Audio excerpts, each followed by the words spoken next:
এই দেখো ভাত বসিয়েছি, আর কালকের ডালটা ভালো করে গরম করে নিচ্ছি। আর এই যে ফ্যাসা মাছ নুন হলুদ মাখিয়ে রেখেছি, এটা কি দিয়ে রান্না করব দেখাচ্ছি। এই যে বেগুন, টমেটো, কাঁচা লঙ্কা, ধনে পাতা এই দিয়ে রান্না করব। আর মশলা দিচ্ছি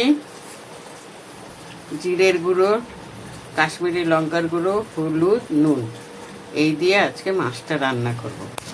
আর কালকের একটু চুনো মাছ রয়েছে, এটা আর গরম করলাম না। একটা জিনিস 14 বার গরম করলে ভাল লাগে না খেতে, এই জন্য এইটাকে ভাত হয়ে গেলে ভাতের হাঁড়ির মধ্যে বসিয়ে রাখবো।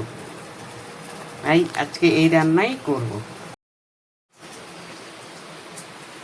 এই দেখো ভাত করেছি, আর ভাতের মধ্যে সেই কালকের চুনো মাছের তরকারিটা বসিয়ে রেখেছি, তাহলে এটা গরম হয়ে যাবে।